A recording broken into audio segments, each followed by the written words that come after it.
What's up, y'all? Happy MLK Day. For today's video, since it is MLK Day, I want to introduce you all to my favorite book, The Radical King.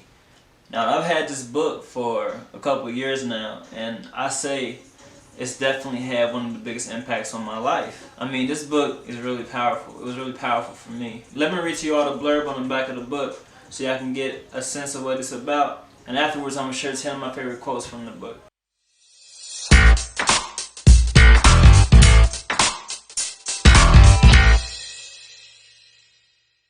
Every year, Dr. Martin Luther King Jr. is celebrated as one of the greatest orators in U.S. history, an ambassador for nonviolence who became perhaps the most recognizable leader of the civil rights movement. But after more than 40 years, few people appreciate how truly radical he was. Arranged thematically in 4 parts, The Radical King includes 23 selections curated and introduced by Cornel West that illustrates King's revolutionary vision, underscoring his identification with the poor, the unapologetic opposition to the Vietnam War, and his crusade against global imperialism. As West writes, although much of America did not know the Radical King, and too few know today, the FBI and U.S. government did. They called him the most dangerous man in America. This book unearths a radical king that we can no longer sanitize. Since it's on the back of the book, we're going to go ahead and start with quote number 1. There is another America, and that other America has a daily ugliness about it that transformed the buoyancy of hope into the fatigue of despair. By the millions, people in the other America find themselves perishing on a lonely island of poverty, in the midst of a vast ocean of material prosperity. The great tragedy is that the nation continues in its national policy to ignore the conditions that brought the riots or the rebellions into being. The fact is that freedom is never voluntarily given by the oppressor. It must be demanded by the oppressed. That's the long, sometimes tragic and turbulent story of history. MLK, The Other America, 1968. Here's our second quote. I have found all I have been doing in trying to correct the system in America has been in vain. I am trying to get at the roots of it just to see what ought to be done. The whole thing will have to be done away with. 1967. Marx had revealed the danger of the profit motive as the sole basis of an economic system. Capitalism is always in danger of aspiring men to be more concerned about making a living than making a life. We are prone to judge success by the index of our salaries or the size of our automobiles, rather by the quality of our service and relationship to humanity. Thus, capitalism can lead to a practical materialism that is pernicious of the materialism taught by communism. Strength to Love, 1963.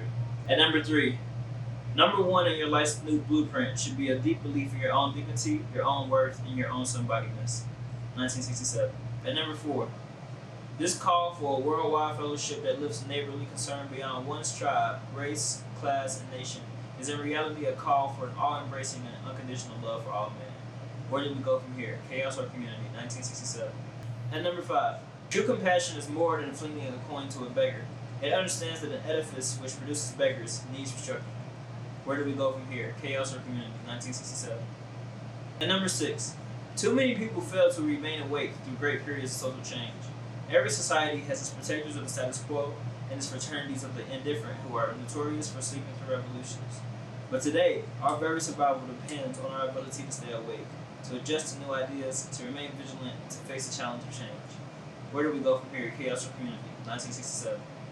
Dr. Du Bois knew that to lose one's history is to lose one's self-understanding and with it the roots for pride.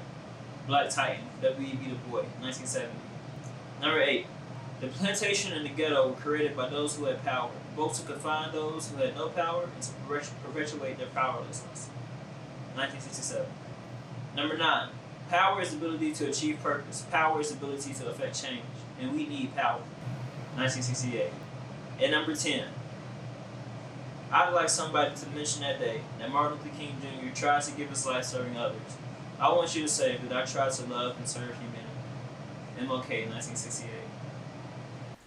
If you enjoyed this video, please leave a like. Also subscribe for similar content. I'll have more content on the way. Comment your favorite MLK quote in one way that you're recognizing this holiday today. Also be sure to tune in to my most recently uploaded videos, Why Did White People Storm the Capitol, and the introduction to my channel. Peace.